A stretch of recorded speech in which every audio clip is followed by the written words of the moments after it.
Hello guys, sa wakas, meron na akong tempered glass. Kaya lang, alam nyo ba mas nauna pa to kesa dun sa Spigen na in-order ko. So dahil lang nangangailangan ako ng tempered glass, kumuha muna ako ng Smart Devil na brand. First time ko yata makagamit nito. So yan, sa Lazada ko to in-order. Mas nauna pa to dumating kesa dun sa Spigen na Easy Fit tempered glass. O yan, buksan na natin. Para lang may mailagay ako dito sa S25 Ultra kasi nga mahirap yung walang protection. So kumuha lang ako ng cheap lang kasi. Ayan. Maganda yung pa-bubble wrap niya sa loob. Ayan. So nakalagay dito Chinese characters tapos Smart Devil. Nakabalot din siya ng plastic guys yung box niya. So may mga ching-chong-chang na nakasulat dyan. Dust-free anti-shatter screen protector. The best or nothing, Smart Devil. Smooth touch, tapos full screen coverage siya. So, yan yung front. Balot na balot. Ang ganda. Walang dent ang box. Ito yung sides niya. Dust-free. Ganyan yan. Anti-shatter.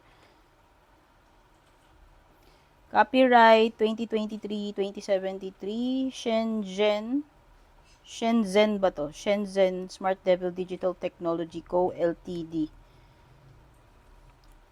Tapos sa back, ito nakalagay. Ayan. Dust-free anti-shatter screen protector pa rin. Tapos yung mga Chinese na hindi ko maintindihan. Uncover to check authenticity. So, yan. Hindi ko na questionin yan. Kunin na natin yung ating cutter. Guys, ikakabit ko to pero wag nyo ako ibabash kung hindi ako professional magkabit ng tempered glass. Kasi hindi ako pinanganak para maging magaling magkabit ng tempered glass. Oo. Kulang ako sa training. Alam ko, para sa iba sa inyo, madali yan. Yan. Yan natin. Para lang meron tayo may lagay. So, tinanggal ko na yung case ko. By the way, yung una kong biniling case is Rinky. Ano ba to? Nakalimutan ko, basta yung clear case niya na hindi super nipis. Nakalimutan ko eh. Basta Rinky yan. Yung may free na Oops. Hirap naman eh itong buksan, dear. Ayoko kasi sirain yung box. Tayo na Ayan. Ayan. So, mukhang meron naman siyang tray. So, wala na laman sa loob. In-unpack ko na. Ito siya. Oops. Yun lang, dear. Chinese pala to. Paano ko siya maintindihan? So, meron namang instruction booklet. Kaya lang, Chinese. Wow. Tingnan natin kung maano natin to, ma-figure out natin to.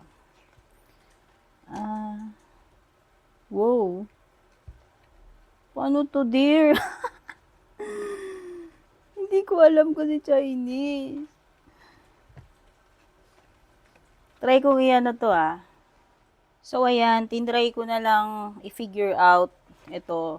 Kahit na Chinese yan at hindi ako nakakaintindi.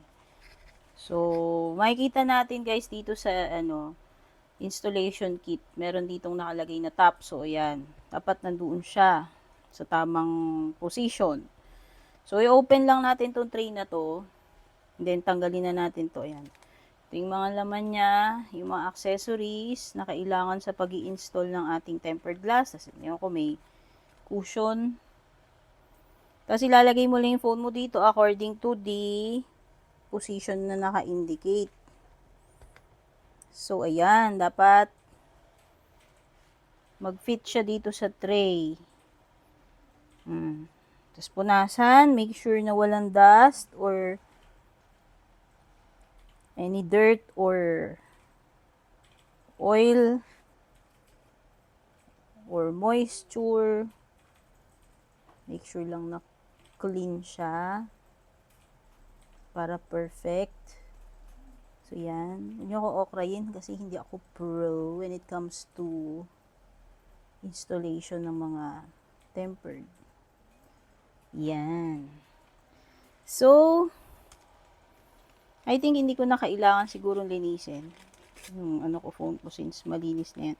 Siguro gamitan na lang natin na sticker yan. Alam naman natin kung tayo ay nakapagkabit na ng ganito. Meron din siyang cleaning wipes which is hindi ko nagagamitin. Tas may cloth. So, yun yung laman netong accessories tools na to. Yan. So, kunin na natin yung dust sticker. O, diba? May dust agad na lumipad. Mixe na kagad. Yan. Ay, maalikabok din kasi dito guys sa table ko. FYI. Kaya, bumabalik-balik yung mga dust. O, make sure na clean ang inyong screen before the installation.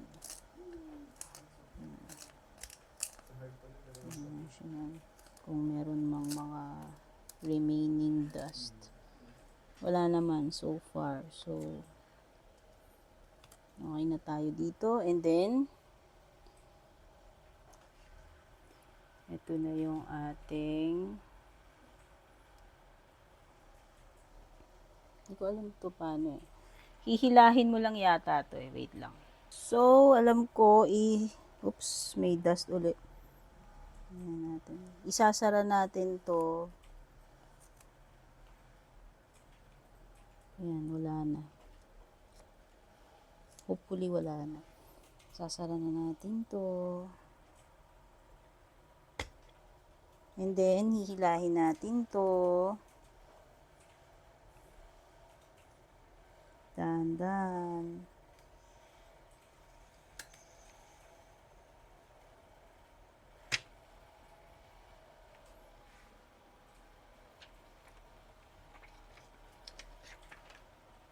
Ito.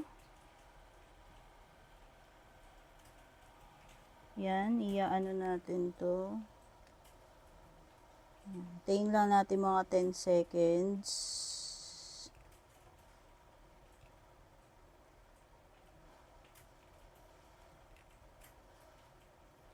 Not sure kung tama yung pinagagagawa ko dito, guys. Actually, iba yung nasa booklet. Iba itsura ng tray kesa dito. Bahala na si Batman. Tapos nun, hindi ko na alam kung paano to tatanggalin. Wait lang. Kung success. Tagalin ko to. Oops.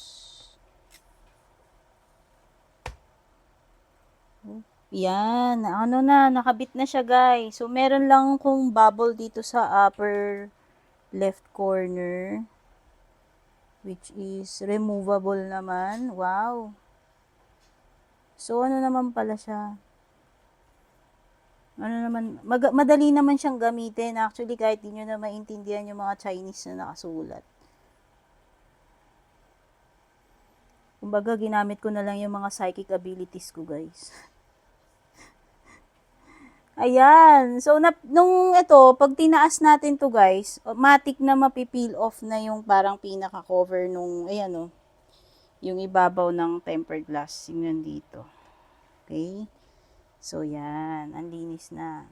Meron na tayong tempered glass sa wakas na pwede na natin itong magamit ng may peace of mind.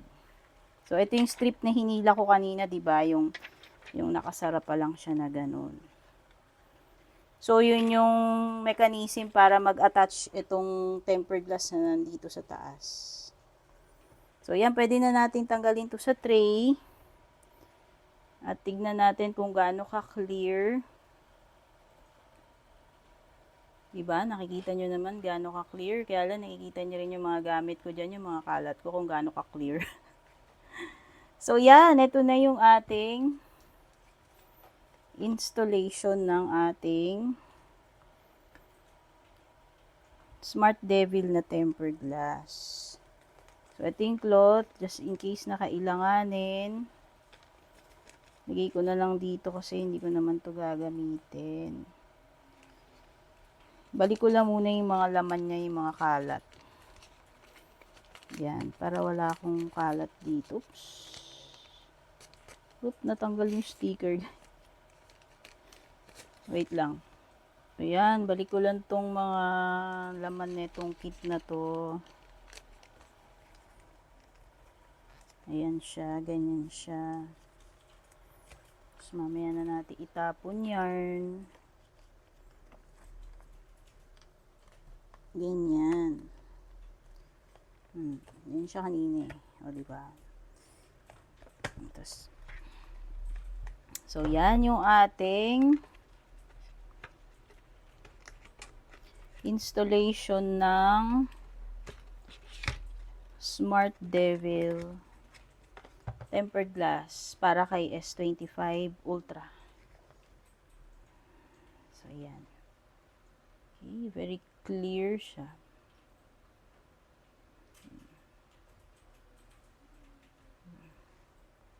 Yan, thank you guys for watching. So, siguro lagay na natin tong case para lang makita natin kung gaano ka-okay yung fitting niya. Pero makikita na, nakikita ko dito sa mata ko may maliit na gap lang naman. Hindi naman yan big deal.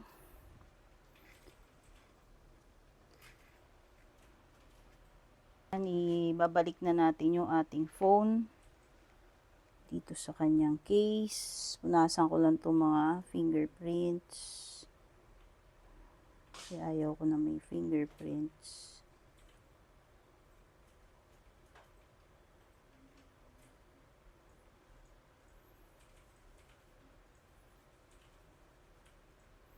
Hindi ko pala na-on yung phone ko guys. Wait lang.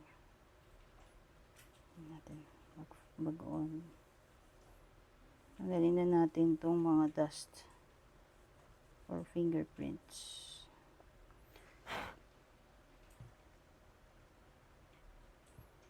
Ay, wait lang, may photo bomber sa loob.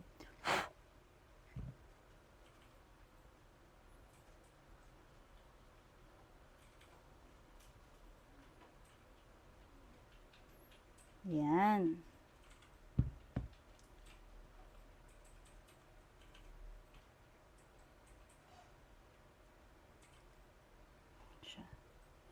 Kabit na natin.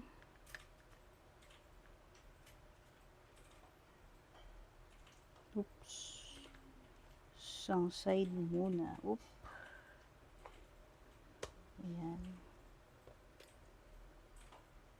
Ayoko madumihan yung screen ko eh. Fingerprints. Yan.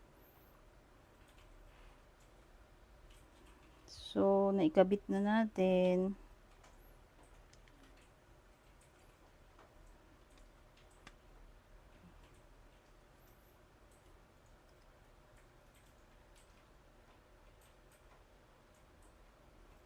Yan siya.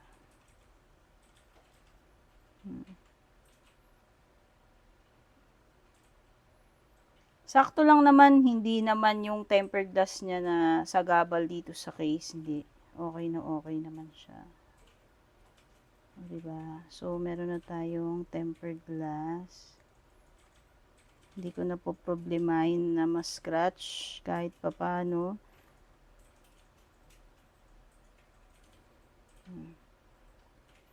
Maganda naman yung tempered glass niya. Hindi ko lang alam kung ito ay kapitin ng oil, fingerprints, malalaman natin yan siguro. I-update ko na lang kayo kung makakagawa man ako ng follow-up na video para dyan. Punasan ko lang kasi OC ako. Actually, may mga prints pa ako na iwan dun sa loob. Pero okay na rin. Yan. Yan tayo, diba, pag bago yung phone natin. Sipunas. Kasi ako oily lagi yung balat ko eh. So, yan na yung ating unboxing, installation ng Smart Devil na tempered glass for S25 Ultra. Thank you guys for watching. Babush. Don't forget to subscribe nga pala.